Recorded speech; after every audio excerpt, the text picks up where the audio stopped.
नमस्कार साथियों, आप सबका पुनः स्वागत है श्रद्धा एस्ट्रो ज्योतिष में। आज हम लोग कवर करने वाले हैं कन्या लग्न का स्वामी बुध यदि द्वादश भाव में चला जाता तो किस प्रकार का फल देता है। हम ये भी कह सकते हैं कन्या लग्न में सिंह राशि का बुध किस प्रकार का फल देता है। इससे पहले हम लोगों ने सूर्य, चंद्रमा और मंगल की कंप्लीट वीडियो रिकॉर्डिंग चैनल पर अपलोड कर दी है। कोई भी व्यक्ति भृगु सरल पद्धति को आधार बनाकर ज्योतिष को सीखना चाहता है, 9 के 9 ग्रह सूर्य से लेकर राहु केतु तक 12 अलग अलग लग्न में 12 अलग अलग राशियों में फल को जानने के लिए चैनल को सब्सक्राइब करें, बेल आइकन को दबाएगा तो जो भी टाइमली अपलोडेशन हो रहा है वो आपको मिलता रहेगा। मेरा नाम है सनत कुमार वाजपेयी। 15 सालों का अनुभव मुझे साइंस एंड एस्ट्रोलॉजी में। हमारे बारे में और अधिक जानकारी के लिए सिंपली गूगल करें सनत वाजपेयी, लिखे आपको हमारे बारे में कंप्लीट इन्फॉर्मेशन मिल जाएगी। तो आइए शुरुआत करते हैं आज की वीडियो का। कन्या लग्न, यहाँ से गिनते अगर हम द्वादश भाव तो एंटी क्लॉकवाइज ये आता है 12वां भाव। 12वां भाव प्रायः बहुत अच्छा तो नहीं कहा जा सकता, तटस्थ माना जाता है, ना पॉजिटिव ना नेगेटिव। क्लियर, तटस्थ कहा जाता है।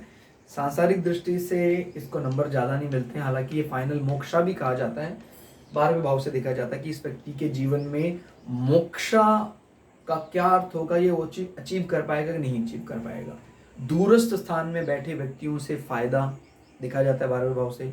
फॉरेन लैंड सेटलमेंट, कोई यूएसए में जाकर सेटल होना चाहता है, अपने एरिया से बहुत दूर सेटल हो, वो सब 12वें भाव से देखा जाता है।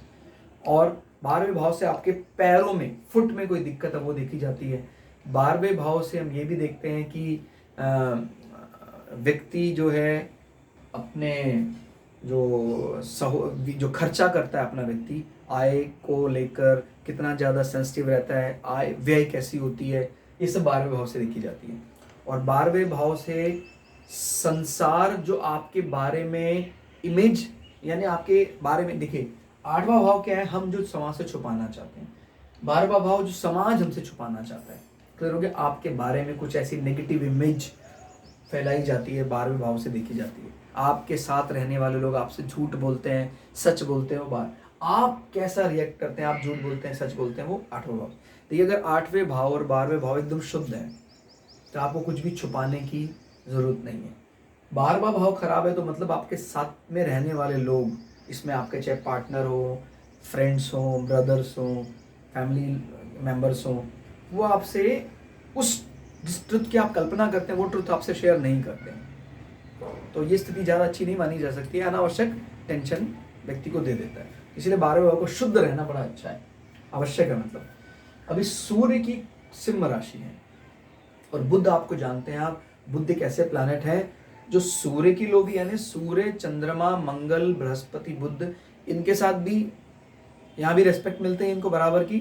और शनि, शुक्र, राहु के तो यहाँ भी बराबर की रिस्पेक्ट मिलती है। तो सूर्य के घर में बुध कुल मिलाकर सेटिस्फाई रहते हैं। अब बुध यहाँ पर आपके लग्न को रिप्रेजेंट कर रहे हैं। अभी बहुत अच्छा हो जाता है अगर यहाँ सूर्य आ जाता है। सूर्य को आपको पता है आत्मकारक माना जाता है और बुध बुद्धि के देवता माने जाते हैं।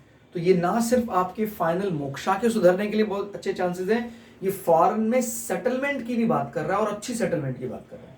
यानी सूर्य पूरे अथॉरिटी पावर के साथ, सूर्य थोड़े अच्छे डिग्री का, यहाँ जैसे मान लीजिए 14 डिग्री का होके सूर्य, और या फिर सूर्य चला जाए 20 डिग्री में और बुध आ जाए 4-5 डिग्री, एंड थोड़ा सा गैप उन दोनों के बीच में, तो फिर यहाँ बुध आदित्य योग बनाता है तो बहुत अच्छा होता है फॉरेन सेटलमेंट के लिए। कब? जब इस घर का स्वामी स्वग्रही होकर बैठा हुआ है तो ये अच्छा माना जाता है। और क्योंकि कर्म क्षेत्र का स्वामी 12वें भाव में रिप्रेजेंट कर रहा है, दूरस्थ स्थान में आपको कहीं ना कहीं सेटलमेंट मिल सकती है। क्लियर हो गया। अपने से 1, 2, 3, इसमें आपका भाई बहन भी मदद कर सकते हैं और आपका वाणी भी आपको मदद करेगा। कम्युनिकेशन से संबंधी कोई ना कोई कार्य, क्योंकि जोड़ रहा है 12वें भाव के साथ बुध को। क्या तो ऐसा अच्छा माना जाएगा। अगर मान ले थोड़ी देर के लिए सूर्य नहीं बैठे हैं वहां पर, सूर्य की स्थिति अच्छी भी हो अगर, तभी भी इस भाव को संभाल लेता है। लेकिन अगर इस भाव की स्थिति, जैसे मान लीजिए सूर्य नीच के होकर यहां बैठ जाते हैं, तुला राशि में सूर्य नीच के होते हैं और नीच भंग भी नहीं हो रहा है, तो फिर बुध सत्ते में आ जाएगा, थोड़ा टेंशन में आ जाएगा, यार इस घर का मालिक काफी ज्यादा खराब स्थिति में। तो अगर आप फौरन सेटलमेंट करते हैं तो फिर वो कष्टपूर्ण हो सकता है। क्लियर हो गया? अपने से तृतीय बैठा ऐसी जगह पर है जो उसको सपोर्ट करने वाला, बट घर का मालिक ही काफी ज्यादा बुरी स्थिति में, तो आपको फॉरेन लैंड में बुलाकर खुद ही वो टेंशन में आ गया है। तो सेटल माने प्रयास करते हैं लेकिन वो सुखद अनुभव नहीं रहता है।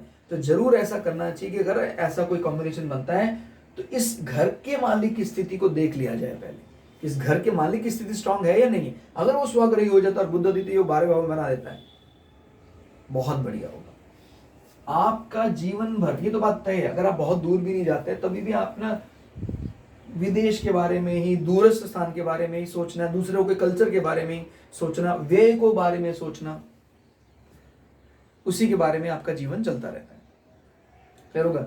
और फिलहाल तो बुद्ध की स्थिति अच्छी है, तो कोई दूसरे व्यक्ति ऐसे तो नहीं मिलते कि कोई आपकी इमेज खराब करने वाले, पीठ पीछे कुछ और बोलने वाले, ऐसे नहीं होते। ये सूर्य के घर में बुद्ध बैठे हैं जो सपोर्टिव है, 12वें भाव की अच्छी स्थिति को चिन्हित करता है। और 10वें भाव का स्वामी भी अपने से तृतीय बैठा है। मान लीजिए सूर्य को थोड़ी देर इग्नोर कर दें, तभी भी बता रहा है कि आपके जॉब में, स्टेटस में कहीं ना कहीं फॉरेन लैंड या दूरस्थ स्थान अच्छा खासा रोल प्ले करता है। इसमें फॉरेन में की गई कोई इस प्रकार का खर्चा भी शामिल है जो बाद में आपके जॉब को बढ़ाए। हो सकता है कि ऐसे व्यक्ति कहीं फॉरेन में लैंड लेकर ग्रीन कार्ड पर विचार करें और फिर उनको वहाँ पर जॉब सेटलमेंट भी हो जाए उनका। क्लियर हो गया? तो इन सब चीज़ों को देखने के लिए हमें इंटीग्रेटेड अप्रोच सारे ग्रहों के साथ मिलानी पड़ेगी। लेकिन भृगु सरल पद्धति बात करता है एक अकेले ग्रह से आप कितना ज़्यादा इन्वेस्टिगेट कर सकते हैं, कितना ज़्यादा निकाल सकते हैं। तो वही दृष्टि पहले लाएं, उसके बाद हम सभी ग्रहों के सामने रखेंगे। क्लियर होगा? तो अब दृष्टि की बात कर लेते हैं। बुद्ध की जो 7वीं दृष्टि है वो आपके 7वें स्थान में, छठे स्थान में, 7वीं दृष्टि 6ठे स्थान में। तो ये लाभ देखने वाली राशि मानी जाती है प्राय। अगर कोई वैसी दिक्कत नहीं है तो ये लाभ के लिए कभी मना नहीं करती। यानी दूरस्थ स्थान में बैठे व्यक्ति आपके शत्रु पक्ष को कमजोर करेंगे। क्लियर हो गया? यानी शत्रुओं से बाधा का क्षमन होगा, बुद्धि से इस्तेमाल करेंगे। वैसे भी जो शनि की कुंभ राशि है वो खुले रूप से लड़ाई झगड़े से बचती है। मकर तो परहेज नहीं करती है रौद्र रूप दिखाने पे, बट कुंभ राशि परहेज करती है। तो वो बुद्धिमत्ता से आपके शत्रुओं का नाश करेगी, आपके ऋणों का नाश करेगा। दूरस्थ स्थान में बैठा व्यक्ति सपोर्ट, इनफैक्ट इसमें आपका दूरस्थ स्थान में जाते ही 6ठे भाव के मजबूत होने की ओर इशारा करता है। क्लियर हो गया? तो जो भी आपको बीमार करने वाले हैं, अगर आपको ऐसा लगता है यार बीमारी घर करे हुए हैं, तो घर से दूर जाने पर ऐसे व्यक्तियों को काफी फायदा होता है, बीमारियों से छुटकारा भी मिल जाता है। ठीक? तो लग्न का 12वें भाव में ज्यादातर में अगर अच्छी स्थिति में जाते हैं वो, तो फॉरेन सेटलमेंट की बात करता है या घर से दूर रहने की बात करता है। क्लियर हो गया? तो दोस्तों आपको ये विचार, ये एनालिसिस भृगु सरल पद्धति का कैसा लगा, कमेंट करके जरूर बताइएगा। अगर ये एनालिसिस आपको अच्छा लगे तो चैनल को सब्सक्राइब कीजिए। मिलते हैं अगली वीडियो में, तब तक के लिए जय श्री भृगु पराशरा, जय श्री शुक्राचार्य, नमस्कार।